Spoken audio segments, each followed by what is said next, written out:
7:30.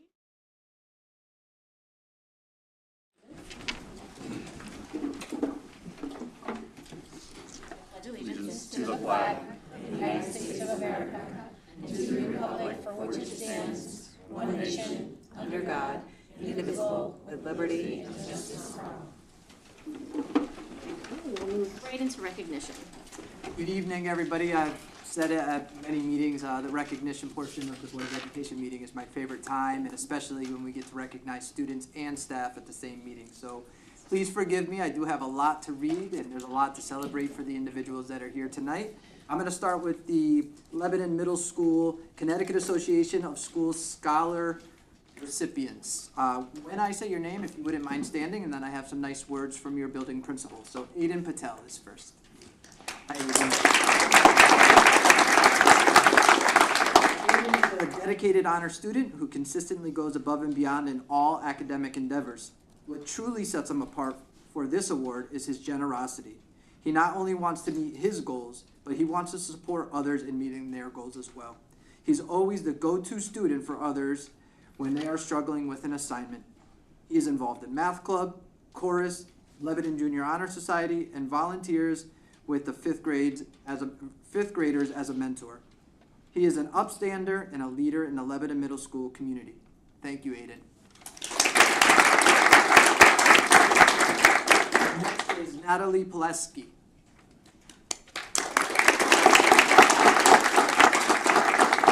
Natalie is a very gifted student who always greets you with a smile. She has an infectious, positive attitude which shines in everything she does. Natalie is a dedicated student who thrives on being challenged. She pushes herself to grow and learn beyond the classroom. She's a leader by example in the Lebanon Middle School community. Congratulations, Natalie. Next, we'll move on to the Connecticut Association of Boards of Education Leadership Award.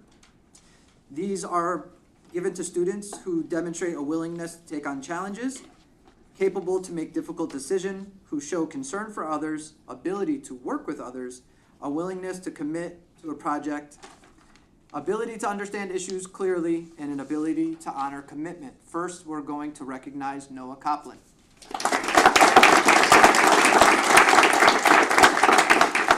Noah is a leader who is bright, optimistic, and gets along with absolutely everyone. No matter the situation, he always fits right in and brings out the best in people. He is a committed Lebanon Junior Honor Society member that works hard to keep his grades up and supports others to meet their academic goals as well. He is someone who truly cares about the impact on his community. Congratulations, Noah. And Iris Smithwick. Iris has a kind, compassionate heart and is someone who always stands up for what is right, even when it's not the easy thing to do. She is a true empath. She shows care for everyone around her. Whether she's playing on the soccer field or volunteering her time at a school event, Iris is always going the extra mile. You can count on her for anything. She is dependable and driven, and that makes our school a better place. Congratulations.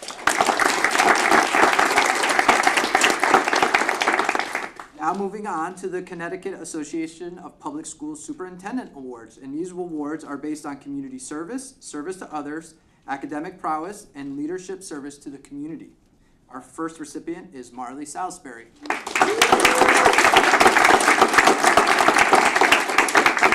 Marley is the definition of a well-rounded leader. As our student council president, she has set a strong example through service, positivity, and her ability to connect with others. She is an honor student, dedicated athlete, and also shined as one of the stars in the school play. No matter what she does, she gives it her all. She consistently builds meaningful relationships with peers and staff, and her dedication and positive attitude inspire all. She is a great representation of our school community. Congratulations.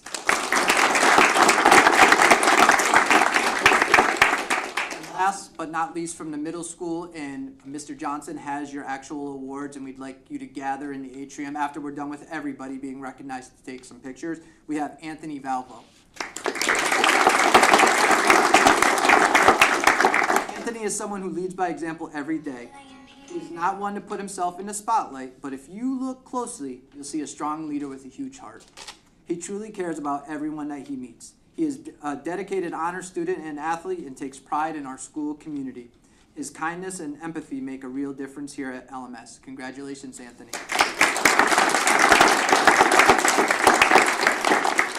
All right, now moving on to the high school for the Connecticut Association of Public Schools Superintendent Awards. Mr. Appicelli writes, both of the following students have displayed leadership and initiative worthy of the CAPS recognition they will receive tonight. They are positive role models for their peers and highly accomplished both in and out of the classroom. Our first recipient is Holden LeMay.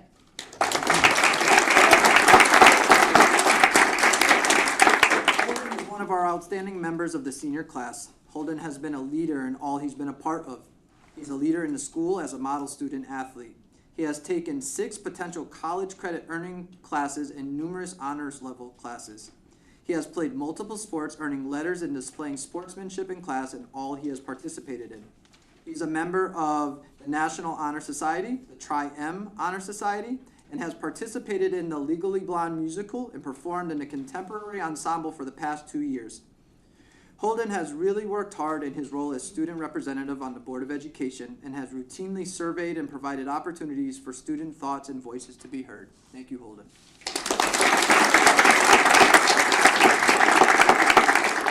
And Rowan LaFleur.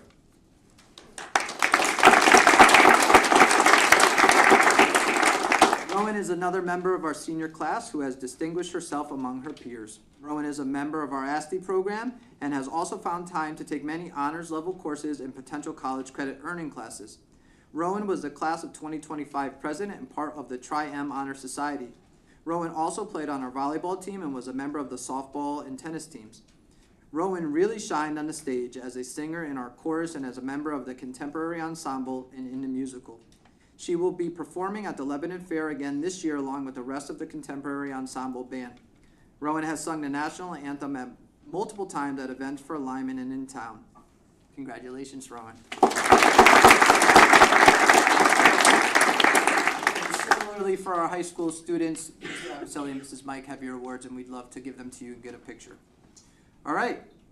Speaking of Holden and now Cassidy, our student representatives, as a Board of Education, we wanted to say thank you for all you've done this year. Remember, for everyone out there, it's been a new model, having a senior and a junior, having Holden to work alongside Cassidy. Now Cassidy will move into the role as a senior, and we had an interview process and have selected a new student rep for next year, and we look forward to them working under Cassidy. But we really have appreciated how seriously you've taken the position, the participation in our meetings, and how you really have brought voice of the middle school and the district to light in your report. So thank you very much.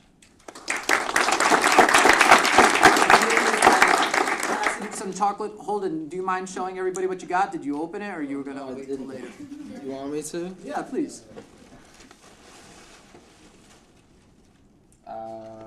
Very nice.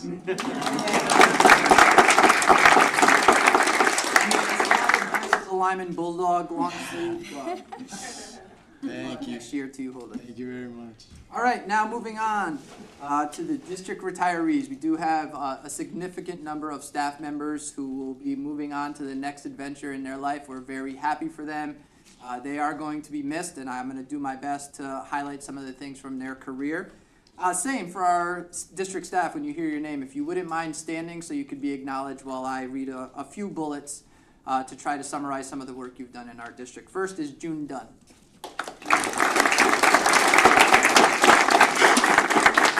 June has been working in the district for 22 years. She spent the past 17 years of service as a special education teacher at the Lebanon Elementary School, and 5 years prior to that, she was a valued substitute in our district. She's a team leader and a member of the student support team, and June was the LES Teacher of the Year in 2016-2017. June, thank you for everything that you've done. Marie Langdon.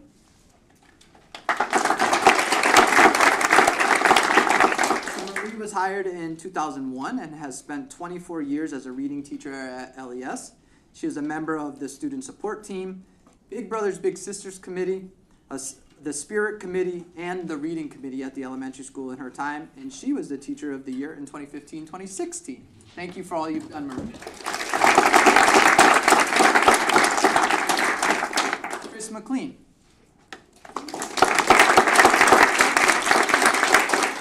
Chris was hired in the district in 2005, 20 years of service as a 5th grade teacher at LMS, and 28 years teaching collectively. He's often found working our ESY, our extended school year. He coached the middle school track and cross-country teams for 15 years. He was an advisor of the Seed Club and Student Council. His dedication and contributions to the school community extended to various events such as chaperoning Nature's Classroom Trip, working with kids after school to produce the annual literary magazine, partaking in the student staff basketball games, teacher torture events, and even singing and playing guitar in the talent show. He was the LMS Teacher of the Year in 2011-2012.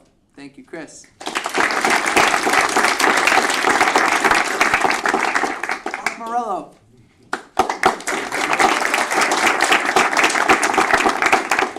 Hired in 1987 and has 38 years of service as a social studies teacher at Lyman Memorial High School. Has served for many years as department head, class advisor, best advisor, and senior project director. He coached various sports throughout his tenure, including girls and boys JV basketball, indoor track, JV baseball, and has been the girls varsity basketball soccer coach, for 36 years and counting. I say and counting because we're lucky enough to have Mark coming back to coach next year. He spearheaded the Lyman Lights project to light up the Lyman soccer field. He was the LMHS Teacher of the Year in 2001-2002, and in 2009 received the Connecticut Girls Soccer Coach of the Year award. Thank you, Mark.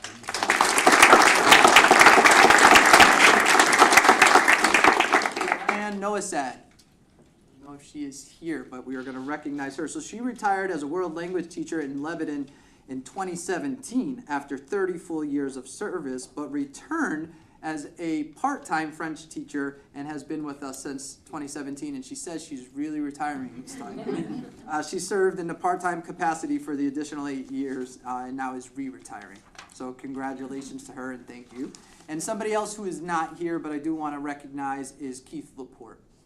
So Keith has over 40 years of service as a custodian at Lebanon Elementary School. He spent many years as a union steward, and there was a quote from a teacher that we wanted to read. It says, Mr. Laporte has lent his easygoing temperament to a warm and pleasant educational and professional atmosphere at our school. His constant attention to daily details has established a trust among the faculty and staff. He takes pride in working hard at maintaining standards that cannot always be seen. So thank you, Keith, for everything you've done. So we do have plants for our retirees. If you would please come on up and take those. And when you come up, I don't know if there's anything that you would like to say to the board or to anybody in the audience. I know how much all of you love public speaking opportunities. So please come on up and grab your flowers. And if you'd like, you have some time that you can address the board or the people in the audience. We're not going to call you up individually. Come on all up. Grab your flowers, please.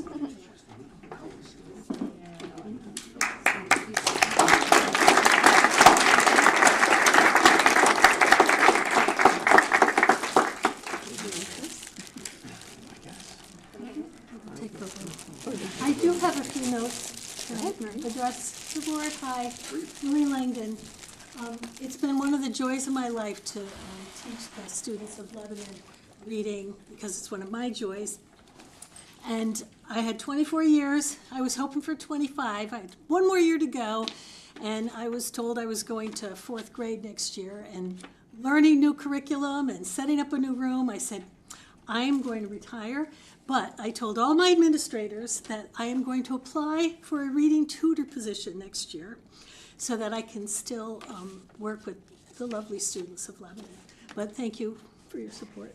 Thank you.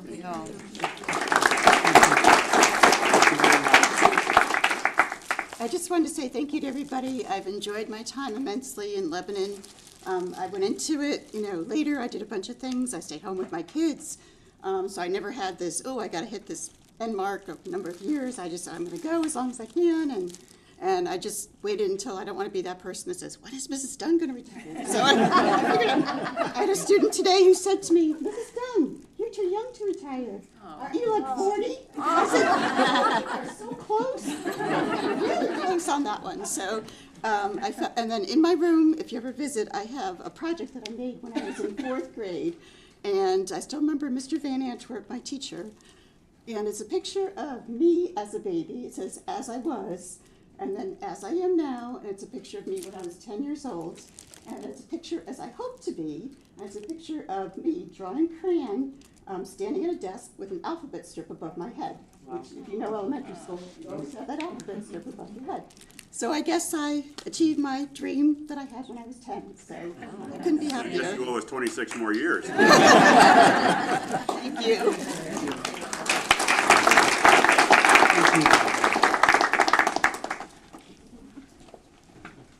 All right, so moving on to communication.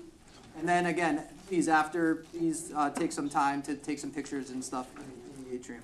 So our first is a letter of resignation from Jennifer Maddox. So Jennifer has been the attendant secretary at Lebanon Middle School, and she'll be moving on after June 13th of this year, and that decision was not easy for her to make. She said that the time at LMS has been deeply meaningful, and she's incredibly grateful for the opportunity to work alongside such talented and dedicated staff. She says that supporting the students, families, and faculty at LMS has been a privilege that she'll always cherish, and she did let us know that she's moving away to support her family, and has indicated that if there were a position in the future, she'd love to come back. Jen, thanks for all you have done.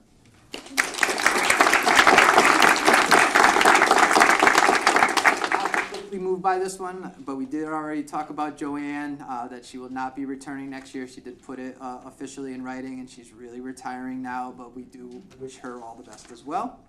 And there is the letter of retirement from Mr. Laporte, indicating that he will be retiring as of July 1 after 40 years. We also had a letter of retirement from Richard Zyka, who is another custodian at LMS.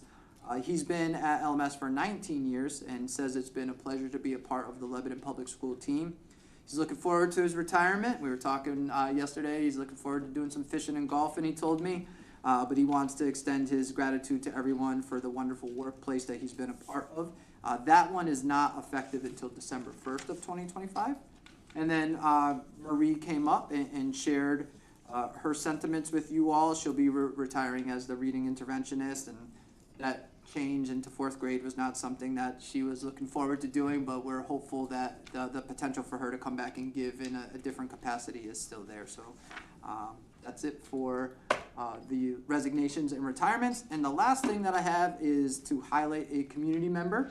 Mr. Makovich, if you remember, restored the elementary school sign. It looks beautiful. It's kind of kept its historic look, but it definitely looks new in how it presents and attracts attention. The middle school sign, you can't say the same about it right now. And he has volunteered once again to, on his own time, restore that sign. So he has an entire proposal that he's put together. He's talked to Mr. Johnson and myself. We're eager to take him up on that offer, and he'll be looking forward to start that work soon, but I wanted to recognize him and thank him publicly. Thank you, everybody, for coming to be a part of our recognition at the start of this meeting. We really appreciate it. Congratulations to the students, and thank you to our staff.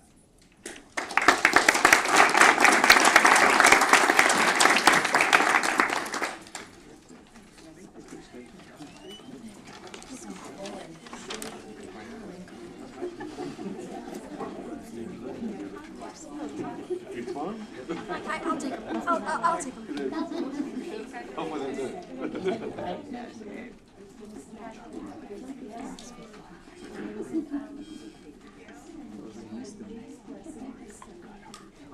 But I got all. Anyway, you are a blessing.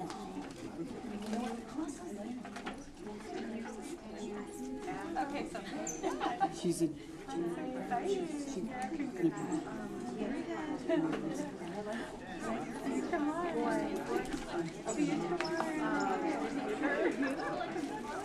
You're one of the administrators. I think what? I said you're one of the administrators. I know. You're a top candidate.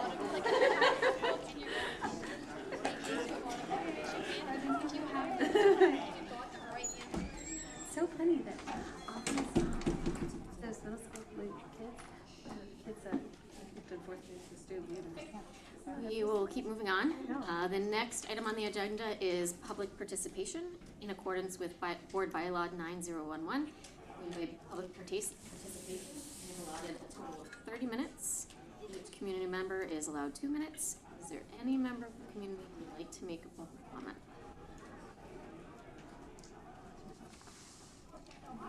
Keep moving. Moving on to the consent agenda. Is there a motion to approve the consent agenda? Motion to approve the consent agenda. Second. Motion by Nicole, seconded by Brian. Any discussion?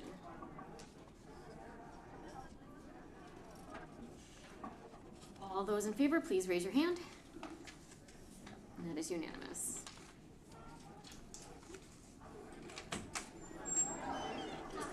Timing.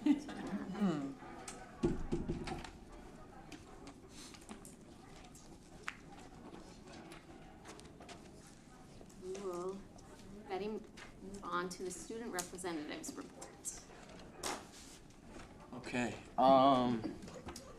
I am not doing an official report today. I graduate in 2 days, so I talked to Abicelli, and he was, very lenient. I just want to issue a formal thank you to the Board of Education and Lebanon Public Schools as a whole.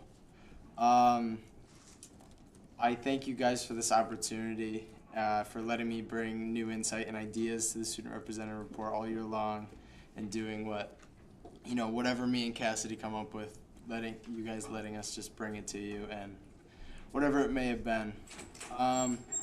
Well, this does look great on a resume. That's not the reason I did this. The experience has really taught me all I need to know about, this municipal government body that I don't think I want to do it when I'm older. But We have those nights too. But I appreciate the experience, and I do hope to participate in something like this as I grow up. But I thank you all for having the courage throughout this year to stand up for what's right in this town and for the students. I hope that the events that happened this year, what we saw unfold, especially in the last few months, continue to anger you all, because that only means that you truly care about us. And I hope you'll continue to fight for my peers. Thank you for this opportunity.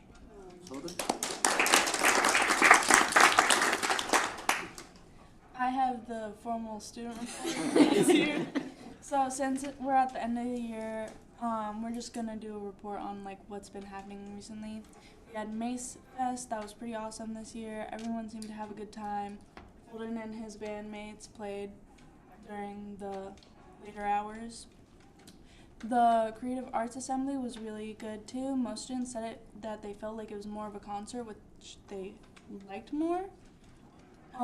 We had Career Fair, which we got to talk to a lot of different people about a lot of different job opportunities, which was really interesting for a lot of different students who are just getting into jobs or trying to figure out what they want to go into for college. Plus, students also got homework pass if they filled out a bingo card and gave it to Ms. Fields. Prom was the 23rd. It was really good. On the 30th, we had field day, which was also really good. It was nice out, beautiful day. The award ceremony was just last Wednesday, the 4th. We had really good weather for it, which was really good. Everything went smoothly. It was a nice way to recognize everyone's hard work this year. And so overall, it's been a really good end to the year. I also have a report from Austin Ross, who will be joining me as the junior student representative next year, but unfortunately she could not make it tonight, so I'll be reading out her report. The Ag Banquet was hosted on May 22nd. About 204 student award certificates were given in total.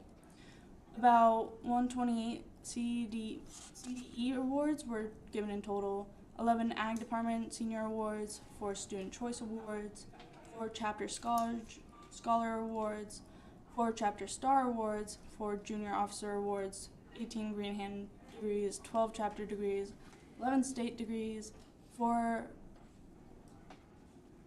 other state awards, 4 Chapter Senior Awards, and the banquet length was about 3.5 hours. The dinner started at 5, ended around 6. Awards started at 6:15 and ended around 8:30. And that's my report.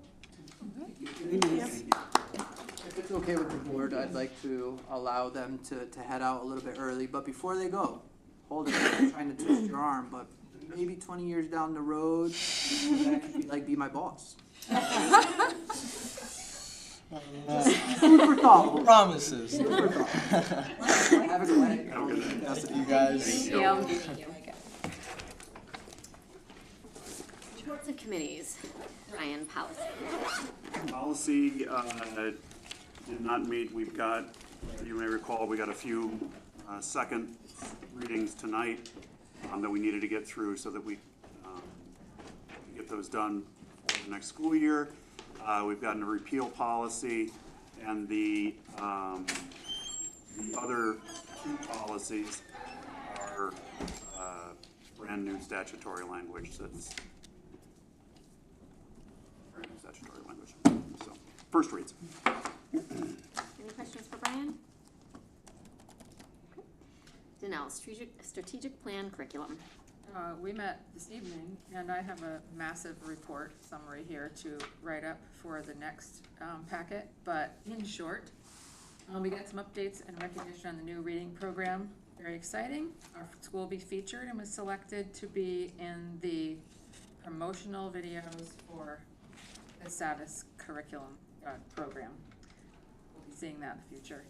There's a ton of things going on, summer work, and goals for the 2025-26 school year were discussed, and I will definitely be turning in a robust minutes for that, if not now. Awesome. Thank you. Rachel, finance. We met this evening for the 24-25 budget. Things are looking better than anticipated. We did receive the excess costs from the state, plus some additional funding of excess costs that were not expected, which helps. We probably will still be in a small deficit that will be covered by lapsing funds, because everything else is going to go great for the rest of the year. For the 25-26 budget, we are anticipating the vote this evening. Since that is going to pass, very positive today. We're hoping that Superintendent Gonzalez can change the non-renewals, rescind the non-renewals. But that, of course, is all to be determined after this evening. And then we have an outline of the events that need to take place to make that happen swiftly, hopefully before the end of the school year. Any questions for Rachel? No. Can I just say that three days is the end of the school year? Mm-hmm. So another meeting before then, potentially? Can we meet at midnight after the vote? I think there's a time of notifications. True. Figure that out. True. Also, I forgot to say that part of the committee is a data presentation tonight. Sarah, Nicole, and Brian, school study. So the more limited committee of Mike Nintow for the Board of Finance, for Selectman Kevin Swickla for the Selectmen, and then myself for the Board of Ed, accepted the packets and the awards, or the folks that bid on, or showed an interest anyway. We were pleasantly surprised that there were 5 companies that put that forward. We are meeting 18th, yeah, and that's next week already, to cull that list down to 3 or less, but no more than 3, and then we will meet with whomever at the end of the month to do the interviews. Just a reminder that if anyone on the Board of Ed has specific questions, please email them to me so that I can bring them forward that night. The first selectman is hoping to do a special meeting somewhere around third week-ish of July to, for a town meeting on the release of $200,000 for that, to get that going. And they've also, town's got something else they need to bring up at that town meeting that next week, but, so that's where we're at. Questions for those three? Sarah, superintendent evaluation. Don and myself met with Andy. We evaluated the superintendent and successfully, and the evaluation cycle is closed until next year. We do have a closed session, executive session tonight.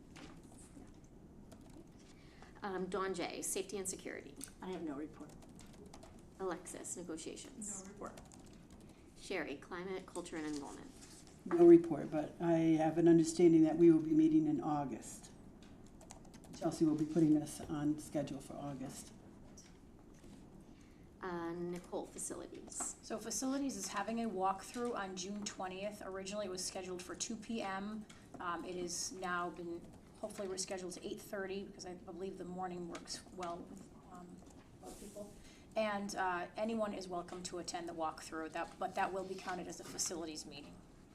We'll start at Lyman. We'll start at Lyman? Yeah. Will you reach out, or would you like me to reach out to Board of Finance and Board of Selectmen?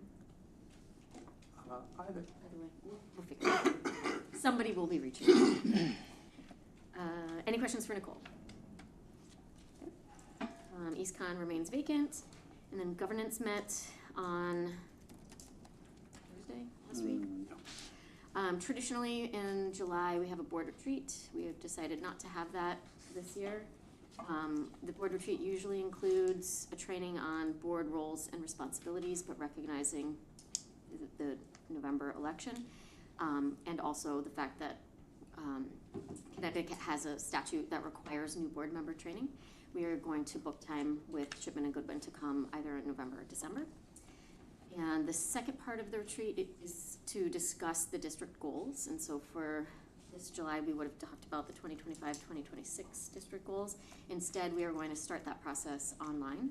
And in order to avoid an illegal meeting, we will make sure that when it is emailed out, the instructions are very clear. The second item is CABE. Our CABE membership ends at the end of June, and we have decided to look at options for modifying or ending our membership with CABE. The cost has gone up quite a bit, and so we're in the process of exploring the options, maybe making it a little bit more a la carte. We'll keep you posted. Any questions? Any additions? Anything I left out? I don't think so. Okay, perfect. Report of the superintendent.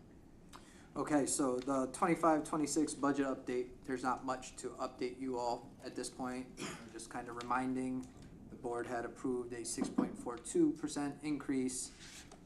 That has now been, with an increase of 5%, is what's being voted on tonight. As Rachel alluded to, if that 5% were to pass tonight, I'd like to take some quick action to call a special meeting to be able to rescind some of the non-renewals so that our staff know what their positions are for next year. Martha and I have been meeting every day, going over scenarios to try to thrive with the 5 for next school year. There have been things that have changed since the presentation in November. And I'm feeling confident that we can move forward in a very positive direction with a supported 5% increase. Moving on to the end of year data presentation, we do have a short but sweet presentation that we'll go through, highlighting and celebrating some of the end of year data. I know that when Rita presented earlier and discussed how we've implemented the new reading curriculum, we hinted that there's been some really positive results, so that will be showing up here, and then we'll also dive into assessment data that we have at the middle school and high school. So with that, I would invite Rita up to kind of kick us off and get us going with this presentation. And for board members, this presentation was emailed to us yesterday. One thing we requested last year as a board was that we'd like to see consistency in the presentation, and so I want to thank you all for putting it together. LES, LMS, consistent in high school, a little different, I understand. Yeah. Appreciate it. Yeah, no, and I'm thank you for that suggestion, because it continues to reinforce that importance of the alignment across the, pre-K to 12 anyways. All right, you want, I think who's first, Steph? Yeah. All right, so here we go, end of the year. So yes, so we are going to be focusing only on our iReady diagnostic and the DESA as well. Any of the diagnostics through the SEL or academic piece that we have fall, right, mid-year, and end of the year. The SPEC scores have come in, but they're not public yet, so we're just starting to dive into that. That will be, of course, in the fall. And Rita, if I could jump in too, you can go right to the DESA data slide.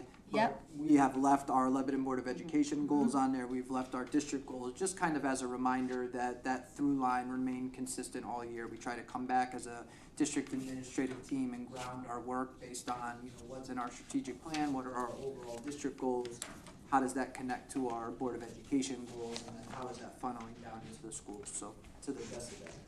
Yes, and so of course we know that, happy kids make for good learners, and so it's important that we always check in on their social emotional feeling and how teachers see their students, and so Dawn will share at the end of the year. Yeah, so from the first rating to the third, there wasn't a huge change in any of the levels.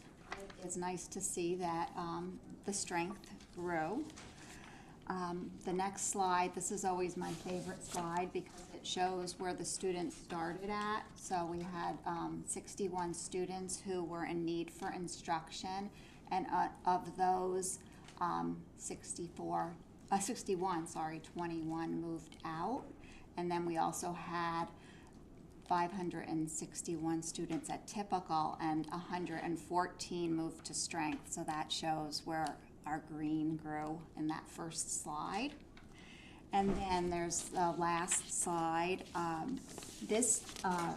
Actually, if I go to the next steps first, is this rating wasn't completed until June 5th. The deadline was a little sooner, but we had some teacher absences, so we haven't had a chance to review it at the school level. But the positives are the students that moved, and I did still see last year's growth, which looked greater, but I think what happened is that students have been improving, so now they're kind of at a good spot, especially that 30% that's in the strength. And we still are seeing a challenge with student self-rating, so we'll reflect on whether to continue that for next year. Okay? Questions about Any? Yeah, the Yes. last point you just made, that when I reviewed this before, I wasn't sure what you meant by 50% student self-rating. Is that participation, or are they Yes, like they're not. They did not complete their ratings. Right, so and it's at the high school age, you really can't force them. The middle school, we started it this year, and they all completed their rating. So it's at the high school level that it's been a challenge. If I could just add, kind of trying to distill that data pretty simply. So there's a triangle that's many times referenced when they're talking about like multi-tiered system of support or research-based interventions of 85% of your students you want to be kind of in that typical tier 1 area, and then 10% in the tier 2 are needing a little bit of intervention, and the 5% being like the most need. That 61 is exactly 5% of the total. So I think our kind of percentages fall right in line with what they say is pretty typical, but I think that our strength number is a little bit higher than that 10%. That 214 is higher than 10% of the total number of students. So I think our triangle looks pretty good if you can try to visualize it in that way. Thank you, Dawn. Okay, thanks, Dawn. Before we get going on the 3 buildings, or in particular the 2 buildings for iReady Diagnostic, This is the first time that we have seen our schools in the reading to show both high performance and high growth. This blue dot is at the middle school, This is the elementary. So this is what the quadrant, right, where we want to be. We've talked about how it's so important for our students to be at grade level, but also for those students that are struggling, that they're still showing growth. So this was really fantastic. We've never had both schools in this section for reading. And if I could just elaborate on that point too, Rita, one of the things that we've talked a lot about too is students that are already high performing, how do we still keep them growing? You know, so to be in that quadrant is a really nice accomplishment for our students and our staff. And we're seeing a little bit lower for math, but still, this is the middle school, high performance and high growth in math. And then the elementary is just about there, you know, sort of in the middle with the high performance and high growth. So we're almost there with the elementary. But those are promising, you know, data for us to continue to grow. And I think one thing that skews our data a tiny bit is kindergarten. Yeah. So with kindergarten, we only give the diagnostic in the winter and the spring, and so they'll be on here, but they're usually lower because they don't have the opportunity to reach the 100%. We expect them to reach the 50%. So just so you know, it always skews us just a little bit.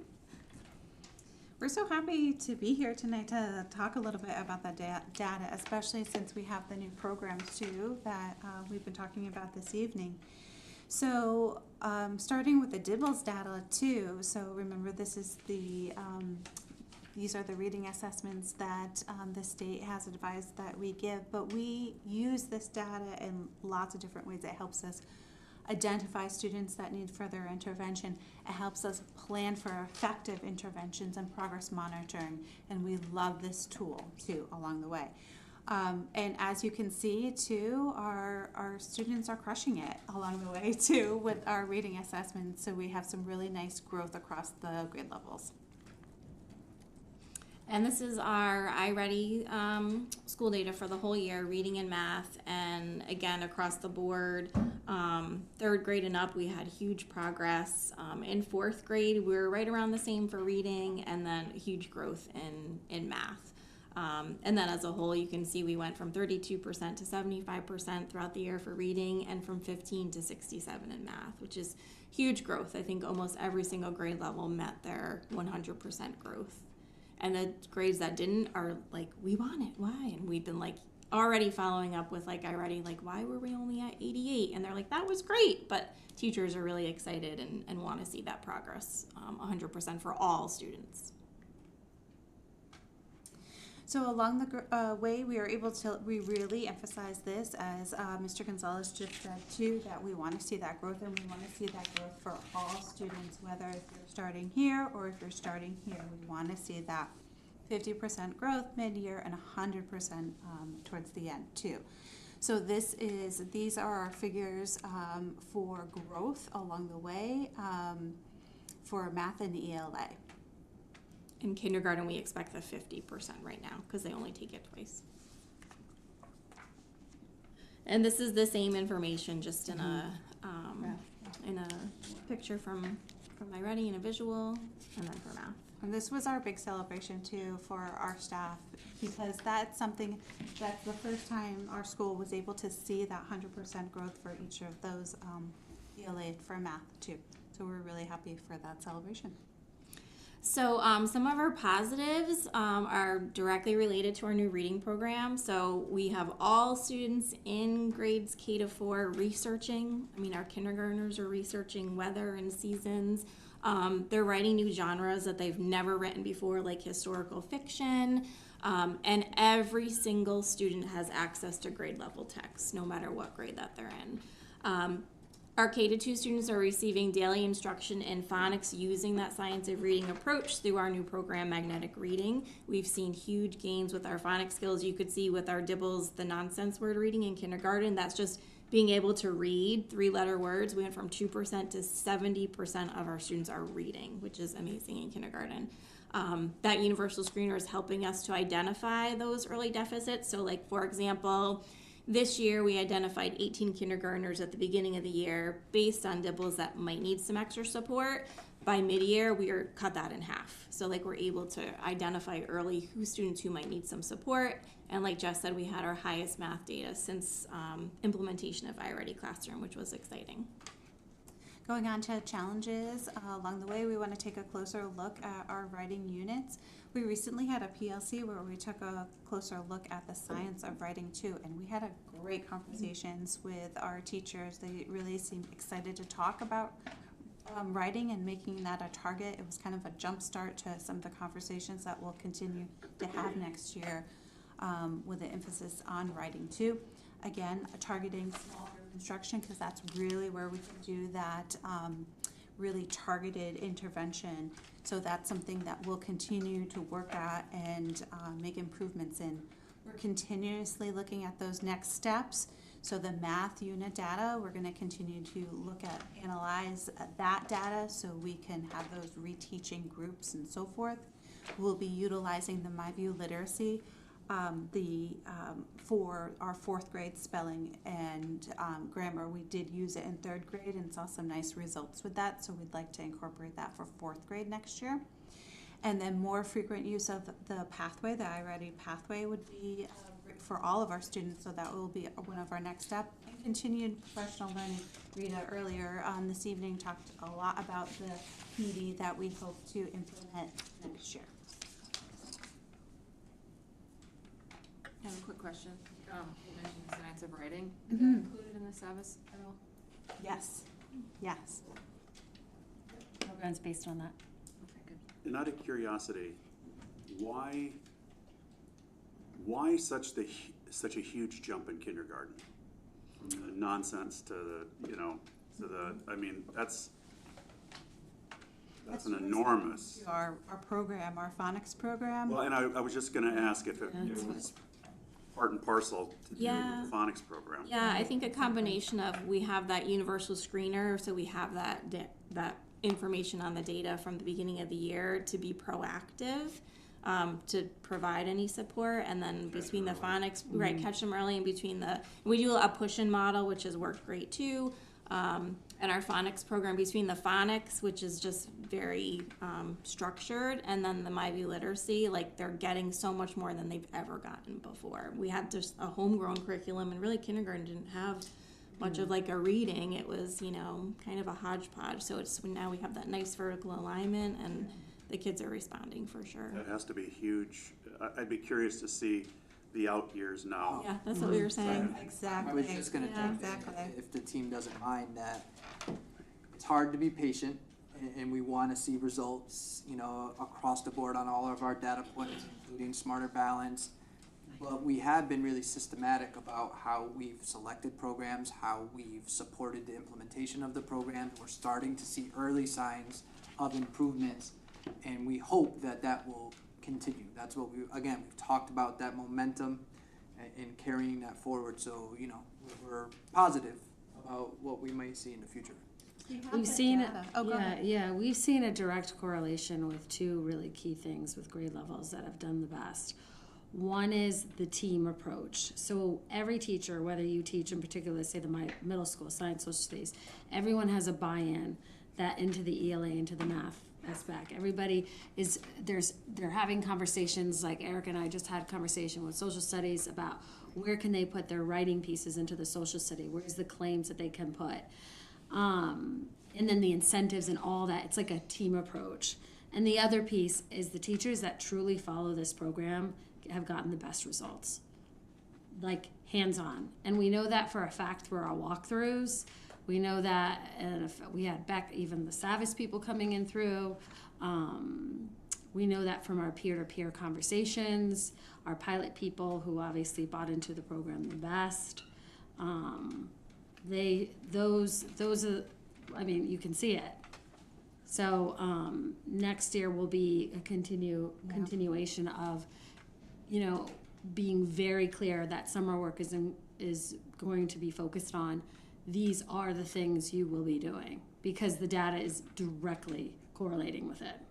It's like to the T. Well, it sets some really,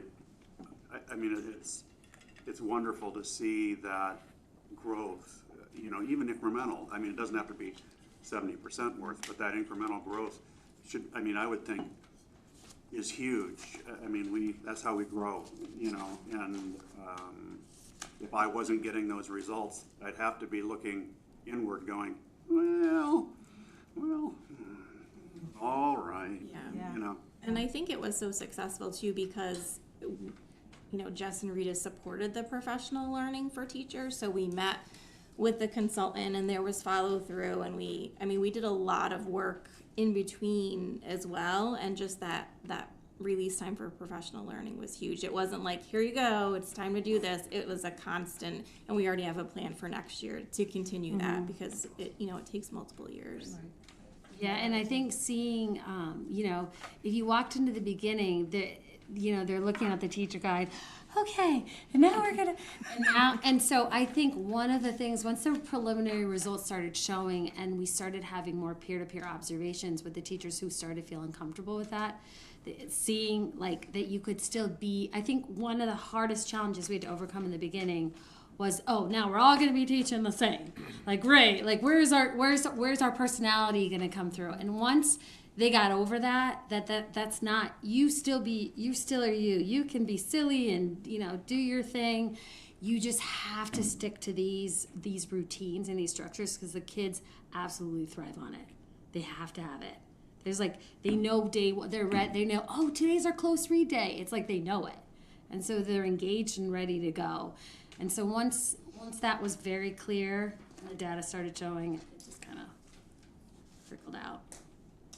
Yeah, so just to close, we know what it takes at this point too. We have the building blocks, we have the programs, we have the buy-in now.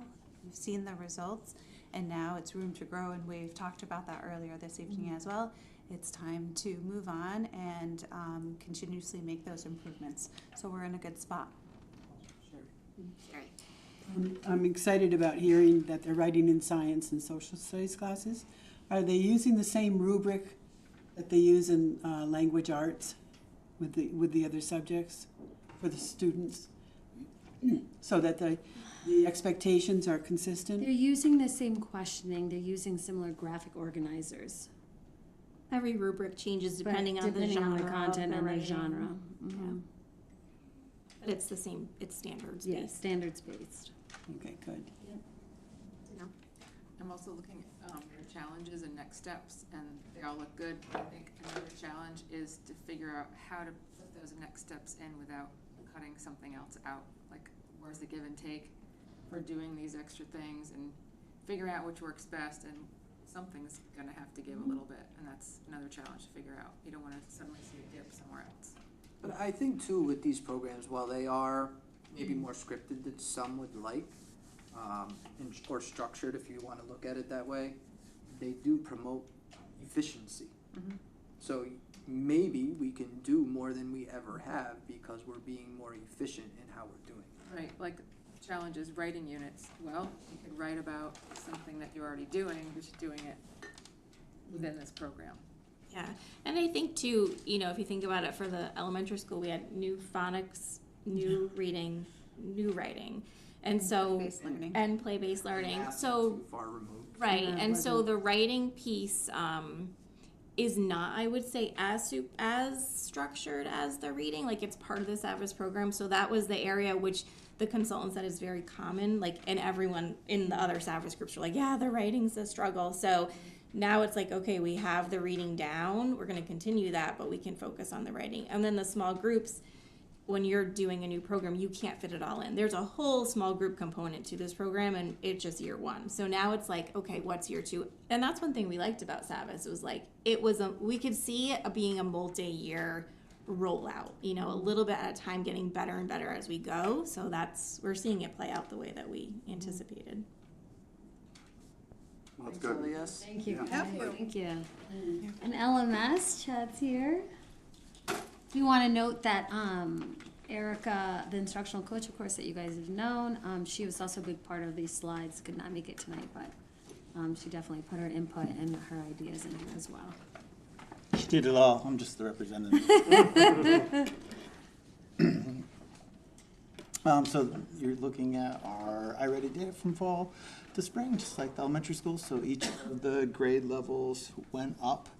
I know when I dive a little deeper in terms of just what do these mean compared to like last year's historical norms. I mean, in fifth grade, they went up 21%. Last year it was for reading. Last year was 15%. And last year, this year they went 31% in math. Last year it was 37%. Sixth grade in reading, they went up 6% this year. Last year it was 20%. Math, they went up 30% this year. Last year it was 28%. Again, remember you're looking at different cohorts of students, but still it's nice to see the comparison of percentages that are reaching at or above grade level each year. Seventh grade this year it was an 8% in reading in seventh, and last year was 15%. This year it was a 30% increase in math. Last year was 19%. And in eighth grade in reading it was 14% this year. Last year it was 7% in math. Last year it was 12%, and this year it was 13%. I think one of the highlights that I see on going back to that last slide still is if you look at sixth grade, for example, we had a lot of success in iReady last year in fifth grade, testament to our fifth grade math teacher last year, and you could see that they started the year with 42% of those students basically coming into sixth grade at or above grade level. And so, there's a chance for that kind of law of diminished returns as you get higher and higher up. It's harder and harder to get those percentages, but our sixth grade math teacher, I feel, did a phenomenal job both building off of the data-based approach of last year's math teacher and also willing to take some risks herself in her classrooms with the building thinking classrooms approach that we're really going to try to roll out to all the other classrooms next year. So I see the effort from those two individuals in particular, and you're seeing the results of those efforts, which is great. And it didn't hurt that we provided our sixth grade teacher with some more minutes for her classroom with our schedule change as well.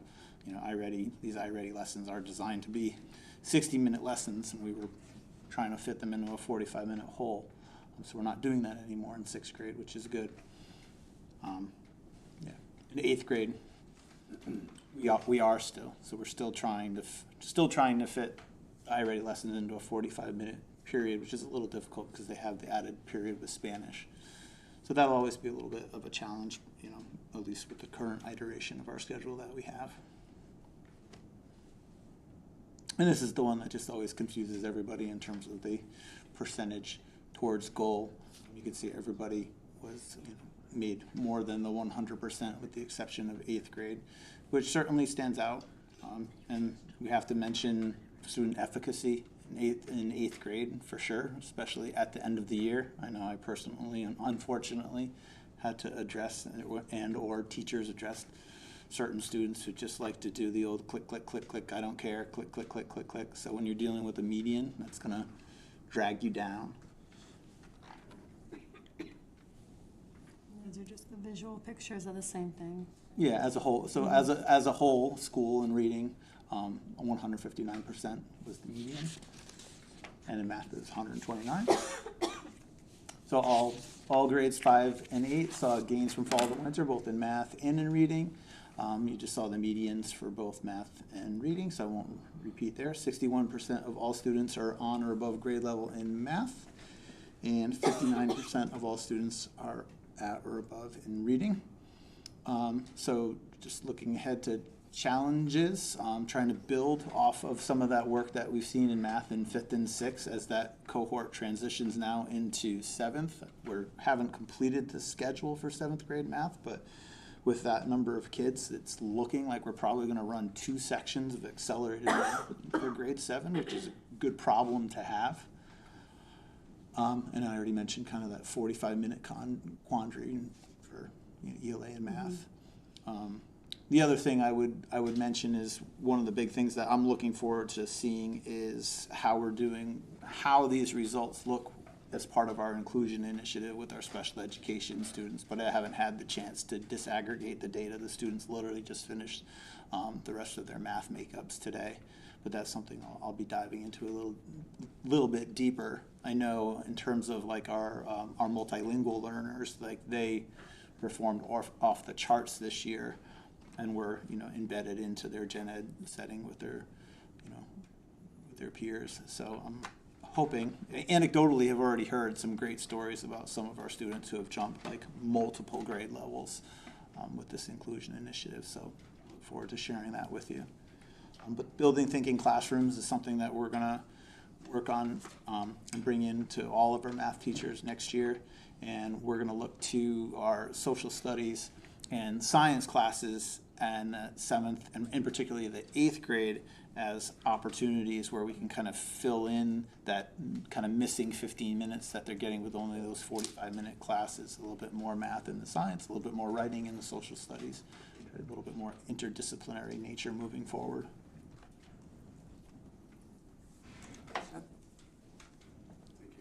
Thank you. All right. And then finally, we have the high school. Of course, they don't do the diagnostic due to all the different assessments that they have to take in regards to SATs, PSATs, AP. So, go ahead, Jay. You want to talk a little bit from a couple of tests? I wanted to stand up here because rather than like point a laser, up here to show certain things. So, this part on this left hand, like my left hand side here, that was all the 23-24 school year. That's when those tests were given. This is this school year. And I wanted to just point out the cohorts that you can see within these. So grade 9, I know it looks out of sequence here in terms of the numbers, but I just put grade 9 on top. They took the PSAT in April of 2024. 455 for the evidence-based reading and writing, 427 for math. Both of those were above the state average there. Now, if you go down here, they're the grade 10 kids that took the PSAT in October of 24. So there was an increase of 13. These are like average points on their test. Again, it still exceeds the state. The math went from 427 to 444. Still exceeds, so there's growth there. Grade 10 kids who took it in 2023, they were the grade 11 students here that took that. So in 2023, those 10th graders, 457, 432, 447, 446, 426. So down here, they were at 470, okay? And again, you can see that corresponding math score. And again, kind of narrowed a little bit, but more kids are taking it there. There's less kids. If I had the data, I didn't put the data of all the 9th graders that take it. It's a very small number in the state. The number increases for 10th grade. There's a lot more kids taking the 11th grade. 11th grade PSAT is your National Merit Scholar Test. So students who score at a certain level on that qualify for the National Merit Scholarship Award. But these kids here, those are the ones that took that SAT back in March, this past March. So they went, on the evidence-based reading and writing, they went from 470. So they've increased, if you look, all the way down here. 470, 496, 456, 471. Now there's a couple of things I want to point out. This 496 average proficiency that is defined on the SAT is 480 for the evidence-based reading and writing. So our students on average scored 16 points above proficiency for the evidence-based reading and writing. 471 for the math score. Proficiency for math is 530. It's a huge number, and if you look, even the state isn't approaching that. We definitely have work to do for math. So again, positives in terms of we are well above the average in the evidence-based reading and writing, but we do have some work we've got to do there. And again, even the state reflects that as well. again, if you look at our freshmen that just took it, that's their average PSAT for the evidence-based reading and writing. So they're almost at the SAT number right now, those kids that took it for the evidence-based reading and writing as freshmen. So, you know, kudos to all the work that's going on, okay, you know, there in the middle school and, you know, some of our feeding, you know, schools as well. And again, 442 for the PSAT math, you know, does exceed the state, but again, that number, it's a very small number that they're being compared to, but that's, you know, it's a good number above. So our kids did pretty well on that. And again, you know, the stuff that they're going to see on the PSAT math would be, you know, Algebra 1, Algebra 2, geometry, and those are things that not all of those kids are going to have seen as a freshman, but they're still scoring pretty well. So pretty, and again, if you look, you know, to that cohort that's in 10th grade, you know, they scored significantly higher than them. So that's, we have high expectations.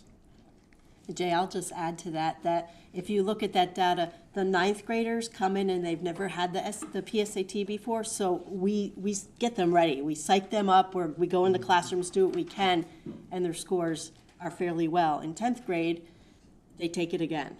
And they know it doesn't count until they're 11th grade. And then if you even saw the 11th grade take it in the fall versus the spring, like that bottom line where it's the SAT, look at the increase because of the incentives that the teachers put out there for these kids. Some of them are like, if you get above this or above that, you won't have to take your final exam in calculus or whatever it is. So they worked very, very hard to get there.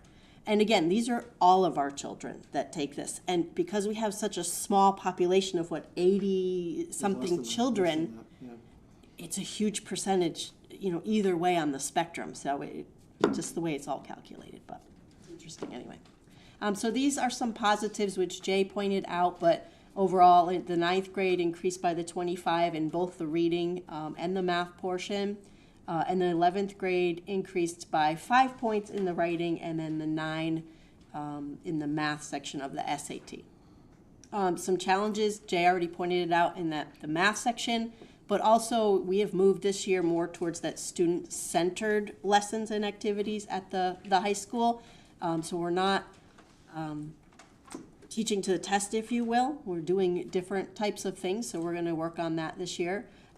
Providing interventions. We don't have the interventionists like the other schools do, so we're trying to be creative in our MTSS process, and we're revising that to come up with creative ways to get interventions tier 2 and perhaps tier 3 into our classrooms, using different ways of doing that.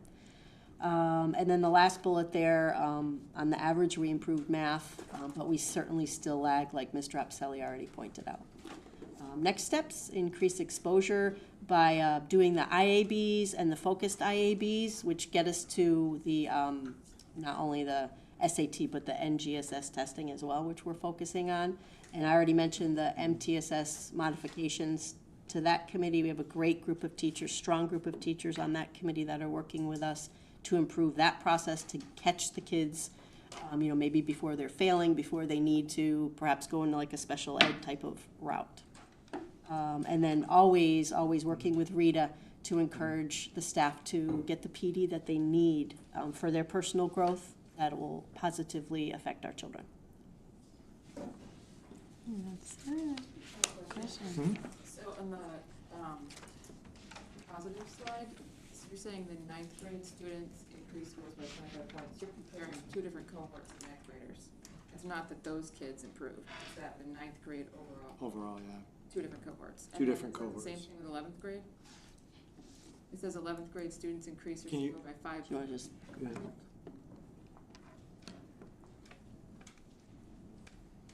So, 11th grade, we said by how much? 5 points on writing and 9 points on SAT. Math.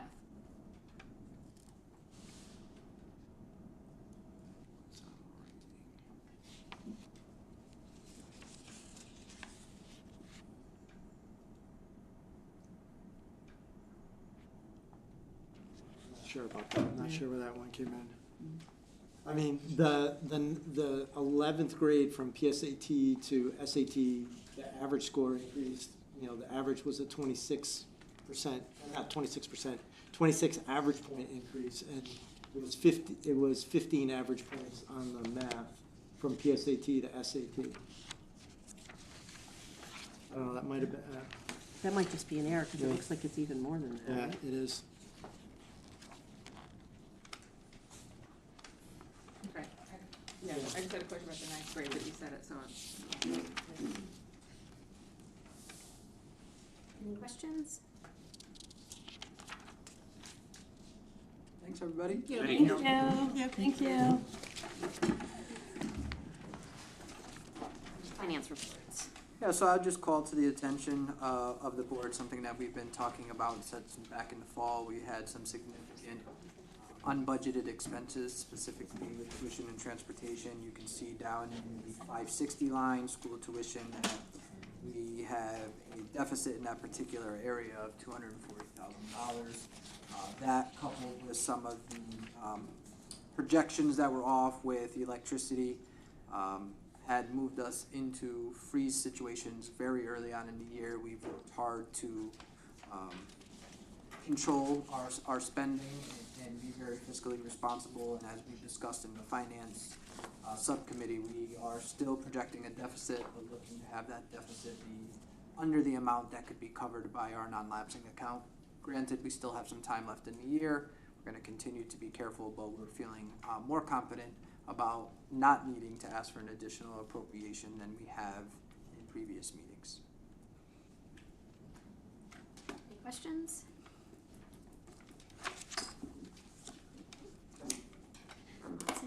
Yeah, and there's been no change in the non-lapsing, so we still have $73,941 left in that account.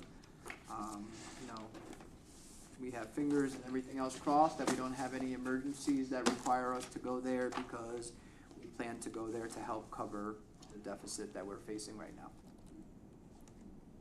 Any questions?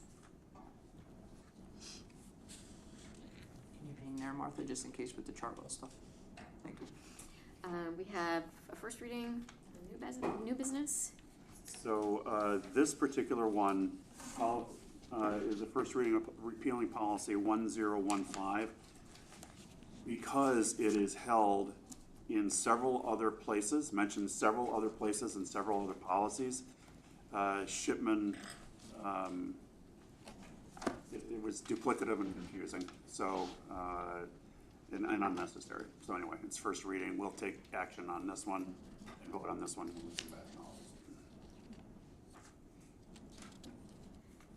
Action items. Act on a letter of resignation. Is there a motion? Motion to approve the letters of resignation with regret. Second. Motion by Nicole, second by Brian. Any discussion? All those in favor, please raise your hand. That is unanimous. Act on letters of retirement. Is there a motion? Motion to approve the letters of retirement with regret. Is there a second? I second that. Motion by Nicole, seconded by Brian. Any discussion? No. Ready to vote? No. No. All those in favor, please raise your hand. That is unanimous. Yelling at. Act on food service contract renewal amendment 3. If in your board packet, this is on page 32. Is there specific language we have to say? No. No. Okay. Motion to approve the food service contract renewal amendment number 3. Second. Motion by Nicole, seconded by Brian. Discussion. Can we just have a little bit of background on it? Yeah, so this is just our utilization of Chartwells to provide our food service. These are the contractual increases kind of year over year. So this would be the third extension that we're making with Chartwells. So it's a 3.8% increase? Yeah. Is that typical? That's the max it can be because of the CPI. It can't be more than that according to the state. The state has very strict rules and regulations that we have to follow for these renewals. Like, this is their template, we just put the numbers in it. they send out an email to anybody that uses a food service management company and says that any contractual increases for the management fee or admin fee cannot be greater than the CPI as of March, and it was 3.8%. That's what they asked for, the max. This year, yes. Last year, we did some negotiations, and I did decrease it from the max last year, because the max would have been I believe it was like 4.25 or something, and we actually came to an agreement a little lower than that last year. I did not ask for a reduction this year because of some of the extra work that goes into, that's needed. You know, some of the extra stuff that Keith actually does for us, and, you know, worked so hard this year on with the administrative review and continuing that, and some initiatives that we are hoping to further along as a result of that, and the reinstatement of our wellness committee, which I'll be bringing up information about that in August or September, so. Thanks, Martha. Any other questions? All those in favor, please raise your hand. That is unanimous. Act on second reading of policies 1008, 1010, 5014, policy 5014, and 5037. Is there a motion? I'll make that a motion. Second. Motion by Brian, second by Nicole. You two are on top tonight. Any discussion? Again, just a reminder that these were primarily, actually, these were all mandatory updates. And then the one at 5014, as you can see, we pulled the one out because it was replaced by the new 5014 statutory language. Any questions? I don't have questions about this policy per se, but the only question kind of related to it is maybe it's a safety and security question, or they could bring it up in a subcommittee's potentially using the Raptor system or something along those lines. Do we use the Raptor system in all three buildings? We do? Consistently? Yeah. Okay, all right, never mind. Thank you. That was quick and easy. Well, none about that. And maybe just for people that don't know what Raptor is, it's kind of our visitor management system. So when you come, you present your license, and it runs like a quick background analysis check. You can flag certain situations that we would not want within our school, and then it prints out the visitor's tag for them. Glad to hear that. All those in favor, please raise your hand. That is unanimous. Anticipated executive session for the purpose of discussing the superintendent's contract. We need a motion to go into executive session. Is there a motion? Is he invited? Motion to go into an executive session for the purpose of discussing the superintendent's contract. Motion by, seconded by Danelle. All those in favor, please raise your hand. That is unanimous. Enter into executive session at 8:48.